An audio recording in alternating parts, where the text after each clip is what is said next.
All right, cool. We're back. So welcome back, everyone, to the channel.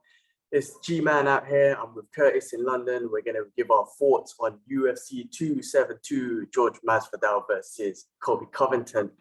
But before we get into the fights, how you been, bro? I know you just said you saw Batman yesterday night. Tell me your thoughts, bro. Let's geek out for a second. Tell me. Oh, this is man. the Geek Out podcast. This is the Geek Out podcast. Yeah, man. I'm really well. Hope you are as well. Man, that, put it this way, it made me watch the animated series again. Awesome. And by the way, do a non-spoiler, yeah, because if people haven't seen it, yeah. Make sure non-spoiler, just your initial thoughts on it before we get into the fight.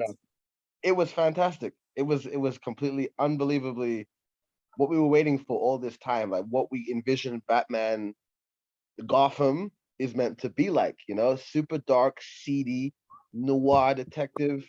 Like it reminded me of like Seven, it reminded me of Saw, like different elements, different movies, like very gripping. And oh man, they made Gotham so broken and beaten down, and you could feel like, ooh, I don't want to be there. Like I'm just gonna die if I just breathe the air, you know. Agreed. They did a massive like justice on it. The only thing I thought that was a bit weird was remember non-spoiler, just in case. No, nothing like that. No, I'm just gonna say that I thought it was really evident that they're all new. Batman is new. Catwoman is like they haven't been. They're not veterans yet. You know, him and Jim Gordon situation is a new setup. That's what I'll say, and I appreciate the fact that they have done that and given us a starting point so that we can see improvements down the line. You know, so yeah, masterpiece. Straight up. Awesome. Well, me and Kibs, we've been talking about it. We're going to do our spoiler review next week, but I agree with you. Just a detective Batman detective movie that we've always wanted, and to finally utilize Batman's and display Batman's detective skills from point to point was something that we've never seen before in full action. So that was that. But cool. Listen, we could talk about Batman all day, but let's talk about the fights, man, because I know it's early for you, so you need to get some rest as well. But UFC. I just woke up. I'm good. Okay. I cheated today. I only saw the last fight. That's 5:30, so I'm good. And then I watched the other ones in between. Like oh shit, man! Okay. Multitasking the fights. Awesome. I'm rightly. Awesome. Well, I mean, I've been obviously much more easier time for me to watch it in Singapore. I'm actually watching the Fight Pass prelims, the Facebook or the Fight Pass prelims now, because I wanted to see what Khabib's boys are saying. I'm watching it now. Tim Elliott versus I can't even pronounce the other guy's name. What's his name? Khabib's boys. What's his name? Tagir. I'm even trying to pronounce his surname. Anyway. How was it? I'm watching it now. Good grappling exchange. But Elliot is just putting up. Elliot's just such an awkward fighter. He's just scrambling constantly. But round 3, 1 minute 19, he's got a choke. Is he gonna attack? Because I haven't seen this yet. Is he? Wait, no. Tim Elliott isn't the guy who does that random just grab you, is it? He just like stands there and just does this kind of spin thing. Yeah. He's got these movements here. He's very awkward. So he's been having great success with his awkward movement. Because obviously Tagir is one of those Russian dudes with the wrestling, as you call him, the wet blanket or this quicksand. But anyway, after this, I do want to watch Umar Nurmagomedov. So I want to see that one later. But let's go into the main event, bro, because that's what it's all about. Now, what did you think of hopefully? Okay. I was thinking of the other crazy guy, and he just stands around kind of thing, and then he grabbed his shorts. You know the guy, like, well, not his shorts, but he goes for the most unorthodox takedowns. You know the guy. He got knocked out in his last fight, and that's all he does the whole time. He's just trying to grab you. No? I can't remember, man. I'll find out who he is. You go send it to me. Yeah. Main event though, obviously spoiler alerts. Hopefully everyone's seen the fights, which we probably have done, but Covington, man, that's what I said last week, right? I feel Covington. I wanted Jorge to win, just because of him and Covington's character and whatnot. But Covington, I knew with the with the pressure, that's how he's gonna win, and that's exactly what he did. It took him 2 rounds to get into it though, because by the 3rd round he applied the full-on pressure, striking to takedown.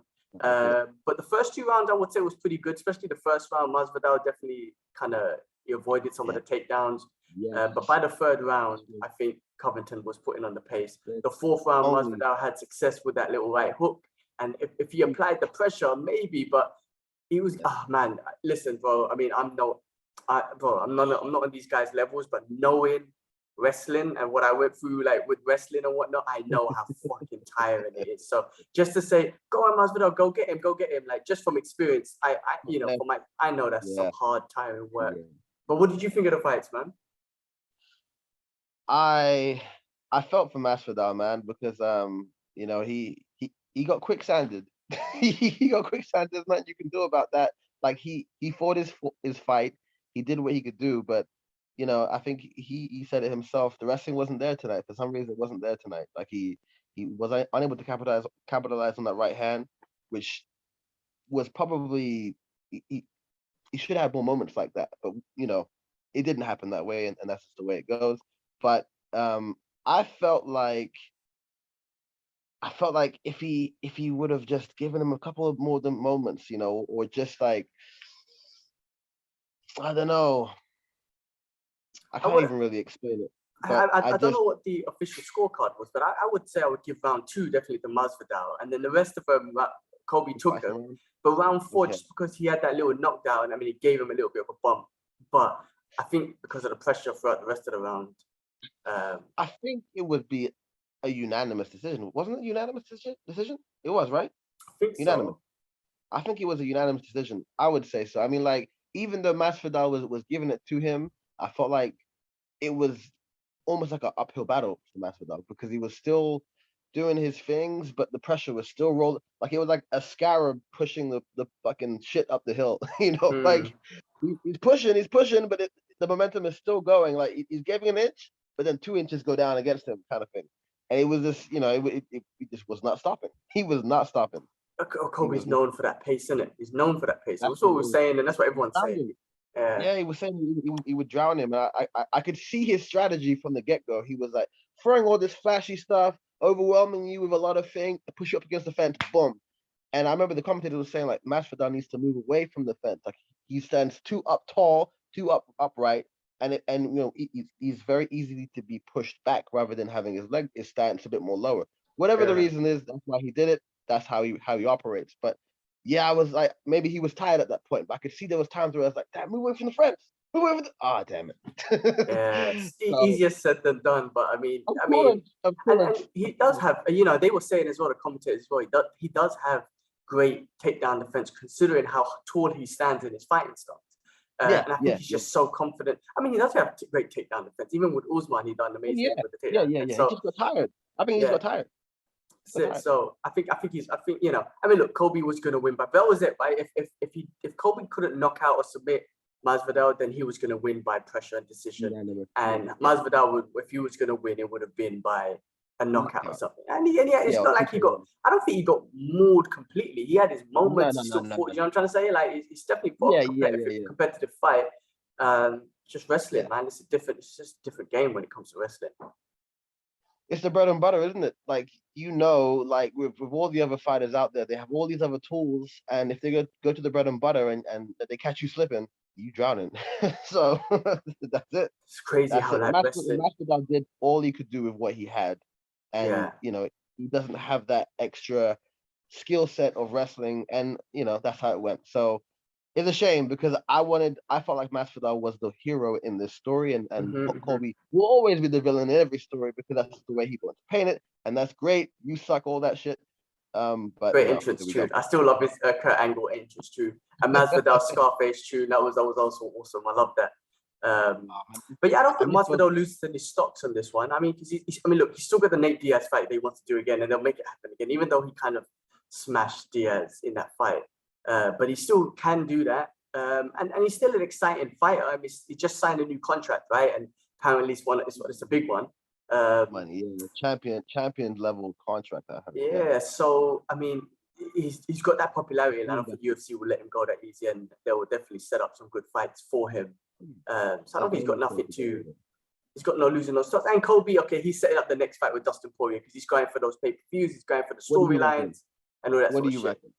What do you reckon? You reckon that's going to happen?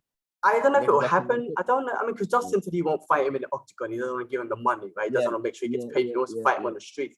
If the fight does happen, they might offer him millions and whatnot. Oh wait. I'm just watching the prelims. Oh damn, Umar Nurmagomedov just submitted what's his name, man? What a surprise! What a Submitted surprise! Where naked choke Brian Kelleher. Oh, just a fight. Okay, like almost like Khabib style. Had him against the fence, got the choke, done. That almost happened to Masvidal today, didn't it? Oh, almost. Yeah. But yeah, sorry. I was just going back and forth because I was just literally just finishing off the fights here. But okay, got it. Yeah, man. I think honestly, oh man, as bad as it sounds, I think Coby will do this same thing to Dustin, like that same, pressure and grind. Yeah, the same pressure and grind. I just feel like he would apply that same pressure. That's one of his biggest tools, that pressure, isn't it? And cardio. It is. But I would say, yeah, for sure. But I would say that Dustin's better off his back. He's a black belt. That's true. Okay, that's true. Even with Khabib, you got him in that dangerous guillotine, right? So there is that. Yeah. There is that. Right. And that's his trademark. So I feel like he'll be a bit more comfortable and start grabbing stuff, trying to get an arm or triangle, rather than Masvidal, who's just a bit more stationary on the bottom and just trying to explode up. I think he would have a bit more of an advantage. I think he'd be okay. He would have a float while he's drowning. He would at least have a float, I'd say. So yeah, I mean, listen, I think Kobe's just setting up those exciting fights where you want him to, and that's what he's doing. Everyone the crazy thing is, just like WWE, everyone knows it, and they're still excited to watch him fight. So it works. It works. He's doing amazing. Like, despite his antics, he is like, people talk about him. They always say that no news is what do they say? No press is bad press or something. And he's that. He's doing everything he needs to do. He's saying everything he needs to say. So again, like, it's a little bit on the nose, some of the things that he says, but people are watching, and that brings money. I think, and then Masvidal said it. Well, Masvidal said this, which I think is true. It's like, listen, everyone's talking about Coby because of the headlines, because of the clickbait headlines, and what he says. No one's ever talking about him about his knockouts or submissions. I guess you can say, I guess his pressure. I mean, the pressure is something, but nobody talks about that when it comes to fights. I mean, hard look. So apart from the hardcores, general fans are going to be like, what the hell does pressure mean? Like, you know what I mean? Like, I don't think they really understand what that is. So I guess you can respect that. But and again, interesting that he didn't go for Usman again. He just went straight for Dustin Poirier. But I think it's just because he's trying to build up a storyline again and just make that money. Yeah, that's true. And there's no, I mean, now it's grudge matches now, isn't it? Like, he had a grudge match with Masvidal, he fought him. He has a grudge with Dustin, fought him. Usman, I think that was just for the belt. I mean, he said it in the cage afterwards. It's just a show, whatever. It's all respect. Remember, at the end of it, the camera, the cameras caught that. So, I mean, it makes sense. He probably will end up fighting Usman again. It shouldn't happen anytime soon.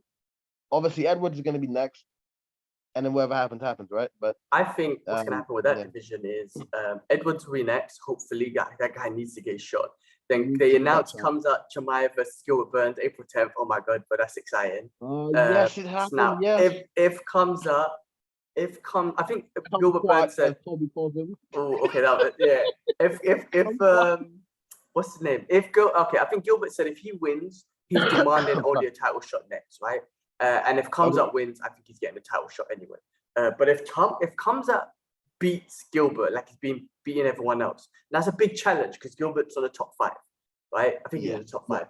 But if he does, then he's a scary motherfucker. He's definitely already a scary motherfucker. But if he does that to Gilbert, bro, that's scary. I can see him doing it. Me too, bro. That's the thing. Yeah, me too. He's scary, bro. Like, we highlighting over it, but we can see the headlines. We can see it happen. And I mean, listen, and it's interesting that he's taking that fight during Ramadan because it's the first week of Ramadan. So I would have thought maybe he would have tried to take it like a week before because it's literally the first week of Ramadan. So, or is he just that? I mean, he's a monster, of course, but is he just that much of a monster where he's going to be like, yeah, I'm fasting all day. I'll go in there, beat him up, and then break my fast? Like, is he going to be that kind of monster? Is he going to be that kind of monster, bro? Because that's scary. Because even Khabib and them, he was always like, listen, during Ramadan, I don't fight. Ramadan comes number 1. Yeah. I think that was a matter of principles of religion and whatnot. And comes out just like, Ramadan's number 1, but let me just fast all day, beat him up, and then break my fast. Break this guy a piece and come back. We eat him for iftar. We call it, when you break fast, we call it iftar. Yeah, so it's literally he's going to be eating Gilbert Burns for iftar, breaking his fast with it. But listen, I don't know. I found that interesting. I found that to be interesting because I just thought he wouldn't take a fight during Ramadan. So I actually thought they would try to make that fight before Ramadan started. Right. That's a good point. He's just that guy, isn't it? I think so. He's just that guy. Like, you see, Islam, right? I don't know if you heard, but Islam was offered to fight. Who is it? You heard? RDA, yeah. Yeah, and he pulled up the fight, and apparently like, that's caused the whole thing. And Dana's like, well, you're kind of in line now. Like I think he pump faked it, maybe. Like he was like, yeah, I'll go for it. Oh no, I won't. And I think that may have like put him a step back now. Yeah, I think Dana said he still wants to make the debut fight with him now rather than the title fight. So which is a shame. It's a shame. Yeah, it is a shame. Well, I mean, I guess because Islam, I saw some other tweets saying listen, Dana, it's not true or whatnot. But anyway, I mean, but talk about Rafael dos Santos and the late entry of Renato Moicano. Bro, did you see that fight? That's the one fight I didn't see in the main card. Well, watch that fight. It was a great fight. Just nothing but heart by Moicano, bro. Nothing but heart. Listen, obviously he took it on the last minute notice. Okay. And it was a 5-round fight. And he did fight like 3 weeks ago or whatnot. But obviously he was chilling and probably until he got this fight. Bro, RDA, man, like he smashed him all 5 rounds. And they kept saying stop the fight. The commentating fight was saying stop the fight. Commentating was saying they need to stop the fight. Referee kept on asking the doctor to come in to check his eye and asking him like stop the fight, like just kind of making like, even I thought the referee was going to stop the fight, but he's getting the doctor in a few times to check on the eye. And even in round 5, he told Moicano right before he started, he goes, listen, I'm gonna give you 30 seconds to show me that you can still fight. If you can't, I'm gonna stop the fight. Even told him, the referee said that before the fight. So great refereeing from Mark Goddard, I think it was. He's one of the best, right? But RDA, man, he literally, bro, just pressure again and then took him down and just smashed him on the ground. And it was a great fight, man. It was literally hard for Moicano and RDA just putting that pressure on, man. That was a good fight. Check it out. I will do. You know what I always found what was interesting about RDA is that he's a Brazilian wrestler. Yeah, it's true, right? Yeah. Because he's always had that grinding style as well. He's a Brazilian wrestler. Like he's one of the few wrestlers that is Brazilian that can really press you like Covington style. There's not many out there, so I always find him very intriguing to watch, and he's great on the feet as well. So, would you say he's improved from the last time you saw him fight? Because it's been a while. What was his last fight, bro? What was his last fight? Don't do that. Yeah. Let's just quickly do some research. Quickly Google it. No, I opened up some bad kind of worms. RDA last fight was okay, that one didn't happen. Damn, he hasn't fought since. He hasn't fought since. Jeez. Was it 170? Was his last fight 170? Who was it? Paul Felder. Paul Felder, I think. Oh yes, and Paul Felder stepped in the last moment as well on that one. And that was he put. Well, I mean, bro, he did. Paul Felder put up heart again, but he did. He did proper good fight against Paul Felder. I mean, he kind of smashed him, grind him out. Yeah. Okay. Listen, I wish Islam took the fight, to be honest, because that would have been the fight to make. One for Islam to kind of step up, and 2 for RDA to have that fight. They got history, man. They got history. It's supposed to keep happening. Khabib's obviously fought RDA, and that just both of them are grinding style. That grinding style. I wonder who would have kind of imposed their will even more. I think it would have been Islam. I think we know the answer to that question. I'm sure. We say that. You just never know. But yes, I think Islam would have. Yeah. But I feel it would have been that way. Like, that's what I think. I'm happy to be proven wrong, but I feel like at this moment in time, the quicksanders have it in the bag.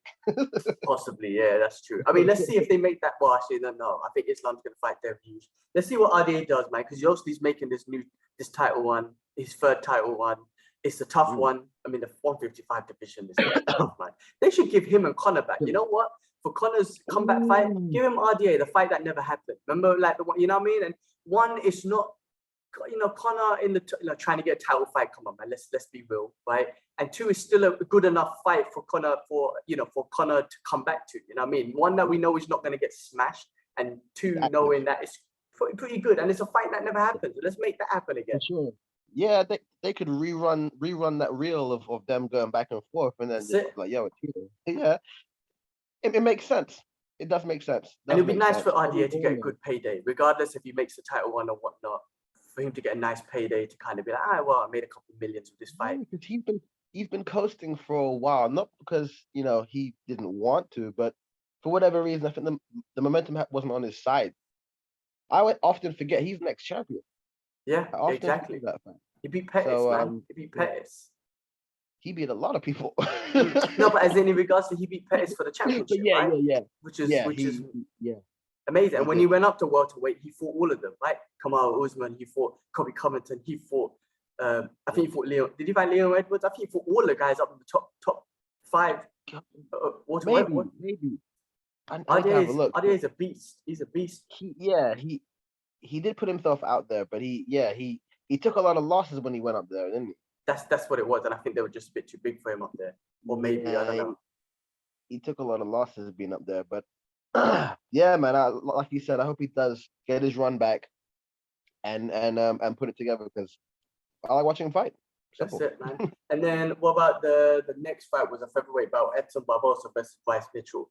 But I've become a bigger fan of Bryce Mitchell, man, after that fight. That one I missed. By the way, you're right. RDA, he lost to Colby, he lost to Kamaru, beat Kevin Lee, lost to Leon Edwards, lost to Chiesa, won against Paul Felder, and won this fight. So it's been rocky for him. It's been rocky at that division. But I think 155 suits him better. It's been rocky since like 2018. It's been rocky for him. Before that, he was on a tear. So yeah. I didn't see that fight, by the way, the Bryce Mitchell one. Well, I'm a fan of him. I'll tell you why I'm a fan of him. Obviously, he again, it was one of those quicksand fights. Barbosa was throwing some good inside leg kicks, inside calf kicks and whatnot. But then Bryce Mitchell, once he applied the pressure of takedowns, it just smashed him on the ground. Another one. So it was pure that, and I think Barbosa was just kind of like, it wasn't like the face he had when he fought Khabib. But it was kind of like, shit, he can't get up. He can't get up, and he was holding, you know the face, because he was that was, I don't know, that was a fight face up like behind the eyes. I remember he was getting punched like he just had no emotion. That's what I'm saying. Yeah. But it wasn't like that, but it was a mauling defeat by Bryce Mitchell. And bro, I'm a fan of Bryce, man. He donated half of his purse to charity, something. That hillbilly guy, right? Yeah. But after all of that, I was like, man, I'm even a bigger fan, because I love that sort of stuff in people. He wanting to helping people and whatnot. I love that. So that's big on him, man, for doing that. Yeah. No, that's a deep respect for that as well. I haven't really seen him fight that much, but whenever I hear his voice, I'm like, oh yeah, it's that guy. Yeah, and he's got the camo shorts. He pulled up a twister in his last fight. Yeah, I'm a fan now. I've always been a fan of Barbosa, but maybe Barbosa would. I mean, he again in the lightweight division, he fought the best of the best, right? From the Khabibs to the from like everyone basically, right? And then he came down, and he's not having so much luck at featherweight. Maybe he's draining so much. Maybe he's just gone through the battle and whatnot. But I don't know, man. Bro, the guy with his leg kicks and his spinning kicks and his highlight reel knockouts, just amazing fighter. Before that, we've got Kevin Holland came back at welterweight, bro. He's welterweight. I saw that. You know, it's funny. He ended one of the rounds in like a choke, and he was like, "Yeah, I'm cool." But the picture's all over Instagram already. Like every picture, like with the thumbs up. Like so, he just somehow knows how to just make noise even when he's in the middle of a choke. Because that picture's everywhere already. Hey man, good fight for him, and well done. I mean, listen, man. You know what? He talks and whatnot, but he's actually a funny guy. He's very entertaining, and he actually does come across very humble, because he shows his people respect and whatnot. Speaking of showing people respect, have you seen he's been beating up these haters on Instagram? I saw that. Yeah. Trolls and whatnot. You want to fight me? Come to the gym. Does he fly them over? He makes them sign a waiver and beats the shit out of them. I don't know the details, but he's beating them up. Well, good for him, bro. Good for him. And then you know what? In some way, credits to the ones who show up. But I'm glad he gives them a beatdown, man, because trolls deserve beatdowns. Yeah. But credit if they show up, bro. Maybe they want a bit of fame either. I mean, it probably goes both ways. He's the only one I've noticed who's done that. The only other time I've heard about it that it's been like, no, that one wasn't documented. No, it wasn't documented. There was one with John Jones when he mentioned about this guy. He tried to like, he was like a beginner and he came in hard and he was like, yo, you have to check him. But Kevin Holland actually filming beatdowns happen from trolls. No one else is doing that. No, I heard Derek Lewis done it once, and I think it was just, I don't know if it was MMA or just a fight or boxing, whatever it was. But I think I heard Derek Lewis do it once and knocked out a dude. But yeah, now good for Kevin. I mean, Kevin Holland, man, he's good. If he keeps winning now, he'll definitely be a superstar.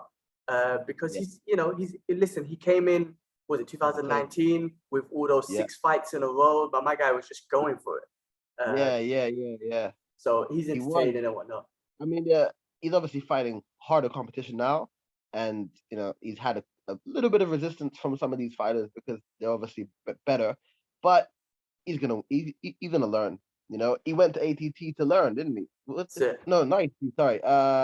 He AKA. He went AKA for a bit, and then he went to Johnny. I was gonna say Johnny Knoxville. So what's the guy? Johnny Big Hendricks for wrestling as well. Did he? Yeah, he trained with him. Yeah. We trained with him for a bit with his wrestling after that as well. I think because it was just closer. I thought he's only eating nowadays. I don't know. I don't think he's fighting anymore. I think he might be just coaching because he got done with. He was one of the ones that after they put the ban on TRT and all that stuff, that he started going downhill. Yeah. Yes, he did. No speculation. I don't know. I might be talking shit there, but I'm not saying that he was. There is a video out there for people who were mostly affected, and he was in it. Yeah, exactly. He was in it, and then he couldn't stop his weight down. Yeah. I mean, look, he had that great fight against GSP, and some say that GSP lost, but but if he was on something, then I guess. But anyway, Kevin Holland should be interesting. And then to kick off the main event, we got Greg Hardy versus. Man, I'm disappointed. Speak fucks. I can't even say his name, but hey, man, bro. That was impressive, man. I thought Greg Hardy was gonna knock him out, to be honest. And then my guy. I hope he would. I've never heard of this guy before. And yeah. I'm disappointed. Bro, I was impressed with all the takedown because Greg Hardy looked huge in there, bro. My guy cut. I think he cut nearly like, what did they say, 12 kgs on fight week or something just to make heavyweight. And then this guy, Spivak, came in, multiple takedowns. And then ground and pounded him, bro. That was impressive. I have to say that was impressive. The judo flip that he gave him at some point, I was like, no way. Like that guy, he just did that to him. He made him look so light. That was a good, a very exciting card from beginning to end. So I enjoyed that. I mean, quickly on the prelims, because did you get a chance to watch any of the prelims? I ain't watched jack shit. All right. So I mean, the prelims were actually fun. The Jalin Turner versus Jamie Malekari. I can't even read, bro. But Jalin, bro, he had some great striking, very composed, very relaxed. That was a fun fight to watch. Then the female strawweight division, bro. The Chinese girl came in, Yan Xiaonan, bro. She came in with the Wong Fei Hong tune. You know from the old Jet Li movies. Oh, yeah. That was awesome. Big tune. Bro. I was gassed because of that. But she fought Marina Rodriguez, which was a good fight. They went back and forth. Top contenders at that division, bro. So that was fun. Marina won by split decision.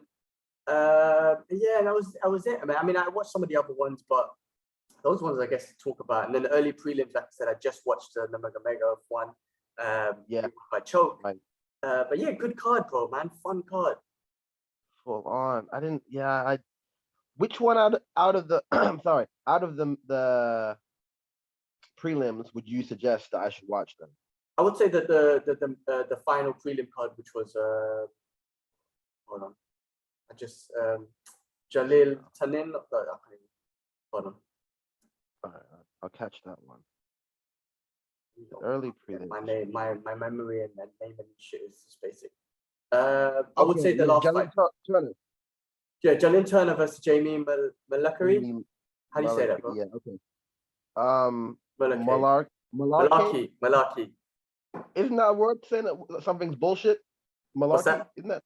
Isn't that maybe. Like a term to say that it's like something's like bullshit. I don't know. Anyway. Maybe. And even the female fight, bro. Marina Rodriguez versus Yan Xiaonan. Yeah.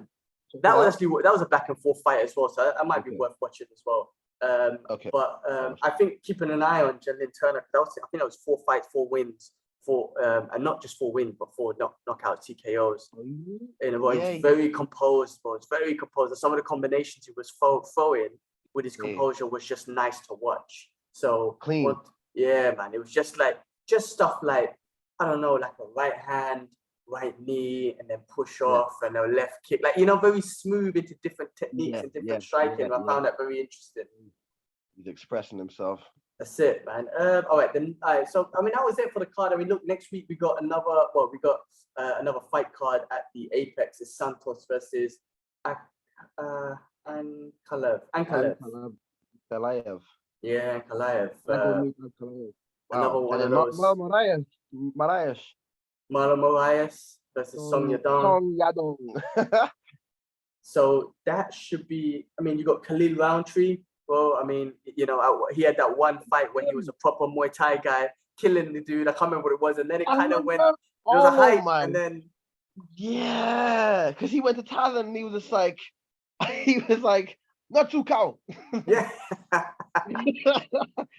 He was taking stripes after that. I remember seeing that fight, and then the commentators were saying he's improved, he's transformed. Yeah. I'm like, this guy is literally like add-on from Street Fighter. Yeah. Like, wow. He was on, but then after, I think that the fight after, he didn't have the wrestling defense or what happened. So it was just that hype. But you know who else is fighting like Alex Pereira, bro? And he's an exciting dude to follow. Obviously, the dude that beat Stylebender, which that's where his name's out there. Well, that's why. If you're in the kickboxing world, you know who Alex Pereira is. Alex Pereira. Yeah, so he's fighting next week, which is going to be interesting. Yeah. And Bruno Silva. If he keeps winning, that's a very interesting. Because with Stylebender, you're like, who's going to fight him next? If Alex Pereira keeps going, it gives him an exciting story for Stylebender. There was that coming into it. Like when they signed him, there was he's the guy who beat Stylebender, and everyone's kind of just like, let's see where his trajectory goes, isn't it? So yeah, let's see where it goes. Yeah, so that's next week, man. So that should be another one to watch, an interesting one. So we'll definitely comment on that one. But man, other than that, bro, that's that. Another UFC. It is. I'll tell you one thing that I heard, which is a bit disappointing. Did you hear Tyson Fury's news about he's going to retire after this, right? Yeah, which means that there'll be no Ngannou fight. There'll be no fight against what's his name, Anthony Joshua. Yeah. I mean, I think the Ngannou one they could possibly make happen for a spectacle, and actually Tyson Fury, he's such a man of honor. He don't give a shit about money because he'll end up donating all of it to charity. I love his mentality sometimes, but I think for legacy, I don't know. I think the Ngannou one could possibly happen, but I think it's a shame that we might not get AJ in this or whatnot. Yeah, he won't be around for. I mean, he's 33. He's been through it. He's gone for a lot of mental challenges through the boxing life and everything, and he's won. He's beaten them inside and outside the ring. He's beaten everything. So all to him, Love his mentality. He needs to come with his family. That's what he said. What's that, sorry? And he's got a lot of kids. He said he needs to spend more time with his family, and he's got a lot of kids. He's been busy when he's not fighting, But I respect his attitude. So I mean, obviously he's going to be put down probably as one of the greatest heavyweights of all time, right? It's hard to say the greatest because it's timelines and whatnot. But I love his mentality, bro. Forget the trash talking and how he talks and how he sings and very entertaining. Just his mentality. I saw a video of him where he said that I don't take alcohol or gambling sponsorships, and I don't want to talk about them because I don't want to promote them. I've had very bad experiences with them. They're not good for society. And I'm just like, I respect his mentality, man. You gotta love that, man. I didn't know he was about that, but yeah, that's he's a role model. He is, man. He is. He's a massive role model. Like I think doubt. It's kind of underrated. It's underrated how much of a role model he is, but maybe in time people will see like, wow, like he is maybe the standard. maybe I think if he spends his time outside of boxing, I think he can definitely help people. And he obviously went through that mental health issues and whatnot, right? And he almost, remember he was saying that he almost tried to kill himself and stuff like that, right? So he can definitely help, and I love his attitude, man. So good on him, man, whatever he decides to do. For sure. But yeah, I thought I'd just throw that news in there because obviously that was a big thing to look forward to in the crossover MMA boxing world, and it might not happen anymore. Yeah, we'll see. But the other news was, did you see Khabib Nurmagomedov getting inducted into the Hall of Fame? You'll probably see that. You'll see it in your social media feed, and it happened during this. Yeah. So that means he's done. He's done. Nah, he's done. I think everyone knows him. He's a man of his word, and his father meant everything to him, and his mother means everything to him. And I think people forget. He goes, "I made a promise to my mother," and he's a man of his word. And in Islam, you have to listen to your mother. Like, it's really. I know it sounds like a silly thing because everyone should listen to their mother, but he's very religious, and in Islam, you have to whatever your mother says, not whatever, but you have to respect your mother's words, especially if you're given your word. And yeah, he's done, bro. But listen, man, I think, there's always going to be arguments, greatest of all time. I think GSP said it the best. There's timelines, and in different timelines, there's going to be the greats, and you just got to respect that. And that is what it is. I think Khabib's thing, he's always going to be known for that 29-0, and then also his dominance, right? You could say that he possibly lost 2 rounds out of 29-0. He lost possibly 2 rounds, and that's also crazy. And he had probably had the most 10-8 rounds of all time. So he's had that dominance factor, I think. Which 2 rounds are you talking about? I think one with Conor, and there was one with Conor, and there was one with possibly Justin Gaethje, I think it was. I think so. That's why I say there's possibly 2 rounds. Okay, because there's another fight that people don't really talk about.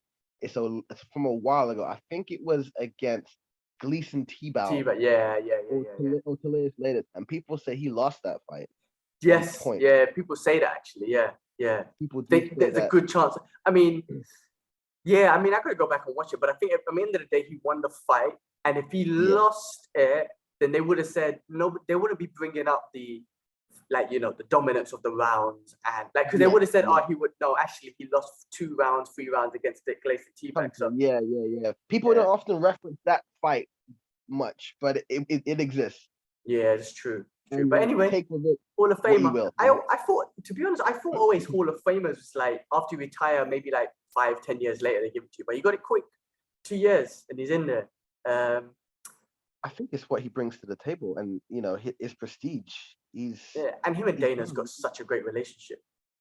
They do. I think